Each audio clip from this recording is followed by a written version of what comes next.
Hi பெடிஸ், அண்ணாவுக்கு ஒரு meeting இருக்குது, பக்கத்தில் பீச் இருக்குது, அங்கே போகலாம் அப்படின்னு சொன்னாங்க. ஓகே அப்படின்னு சொல்லிட்டு நாங்கள் வெளில கிளம்பினோம். ட்ராவல் பண்ணும்போது கிரிஃபான் ஏதாவது சாப்பிட கேட்பான் அப்படின்னு சொல்லிட்டு குல்ஃபி அண்டு பிஸ்கெட் வாங்கினேன். அப்படியே சாப்பிட்டுட்டே நாங்கள் ட்ராவல் பண்ணி ஒரு இடத்துல கார் பார்க் பண்ணிவிட்டு நாங்கள் பீச்சுக்கு நடந்து போனோம். ஃபைனலாக பீச்சுக்கும் நாங்கள் ரீச் ஆகிட்டோம். நினச்ச மாதிரி இல்லை, ரொம்ப டர்ட்டியாக இருந்தது. அதனால தண்ணியெலாம் இறங்கலை. ஒரு ஓரமாக உட்காந்து அப்படியே கடலில் ரசிச்சுட்டு இருந்தோம். பீச்சுக்கு ஃப்ரெண்ட்ஸு லவ்வர்ஸோடு போனால் இன்ட்ரெஸ்டிங்காக இருக்கும். நான் போனது அண்ணா கூட, அதனால சிம்பிளி வேஸ்ட். அங்கங்கே பறக்கிற காக்கா, குருவி, ஃப்ளைட்டு, லவர்ஸ் இவங்கள தான் பேனு வேடிக்கை பார்த்துட்டு இருந்தேன். அதுக்கப்புறம் ஈவினிங் ஆக ஆக ரொம்ப க்ரௌட் அதிகமாகிடுச்சு.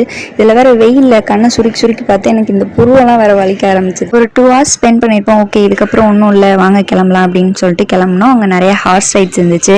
பீச்சுன்னு வந்துட்டா சாப்பிட்டாமையா இதெல்லாம் என்னன்னே தெரில. நமக்கு தெரிஞ்சது மாங்காய், கார்னு, பாப்கார்ன் இதை மட்டும் வாங்கி சாப்பிட்டு அங்கேருந்து கிளம்பிட்டோம். அண்ணா மீட்டிங் அட்டன் பண்ண போயிட்டாங்க. அந்த நேரத்தில் கிரிஃபானுக்கு பால் கலக்கி கொடுத்தேன். அப்புறம் நாங்கள் வீட்டுக்கு கிளம்பிட்டோம். மறக்காம சேனலை சப்ஸ்கிரைப் பண்ணிக்கோங்க. டாட்டா.